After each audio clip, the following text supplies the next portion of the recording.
আমরা সমাজে উইরা আসি নাই, আমরা এই দেশের নাগরিক।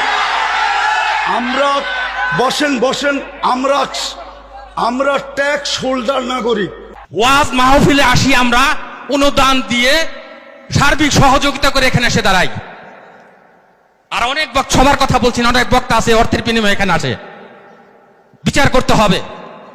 একজন সমাজবাসী, সমাজপতি, সমাজের যে কমিটি, সে যতটুকু এই সমাজের কল্যাণের কাজ করতে পারবে একজন ইমাম কিন্তু পারে না। সে তো ইমামের দায়িত্ব নিয়ে বসে আছে। আর সভাপতি সাহেব যেই কথাগুলা বললেন ওইগুলাই আমাদের পাথেওর জন্য যথেষ্ট। কেননা ওনারা আমাদের দেশের কর্ণধার, ওনাদের কৃপাই আমরা বেঁচে আছি। ওনাদের কৃপা যদি না থাকতো তাহলে হয়তো আমরা দেশে থাকতেও পারতাম না, বা দেশে থাকতামও না। কোথায় থাকতাম আল্লাহই জানে। বিদায় আমি কথা লম্বা করতে চাইতেছি না, আমিও আপনাদের কাছ থেকে বিদায় নিতেছি।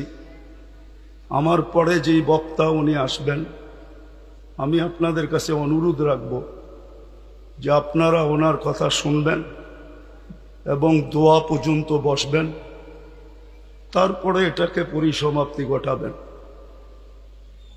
বলে আমি আমার কথা শেষ করলাম। ওমা আলাইনা ইল্লাল বালাগ।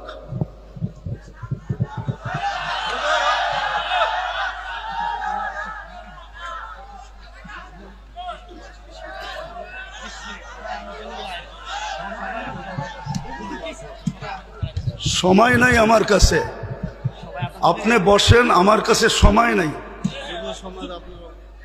রাখেন রাখেন। আমরা সমাজে উইরা আসি নাই, আমরা এই দেশের নাগরিক। আমরা বসেন বসেন, আমরা ট্যাক্স হোল্ডার নাগরিক। ট্যাক্স দেই আমরা, ট্যাক্স। আমরা ট্যাক্স ছাড়া এই দেশে থাকি না।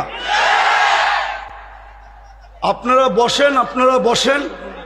আমাদের দেশের কালচার এটা হয়ে গেছে। সবাই হুজুরদের কথা বলে, কিন্তু হুজুরদেরকে আন্ডার এস্টিমেট করে। আমি পায়ে হাত দিয়া বলবো, আমাকে কেউ আন্ডার এস্টিমেট করেন না।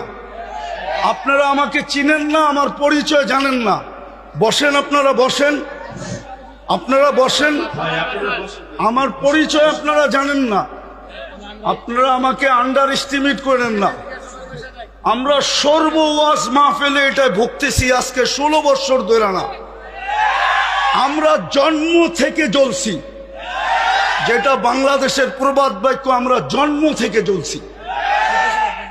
জন্ম থেকেই জ্বলা। আর কতদিন?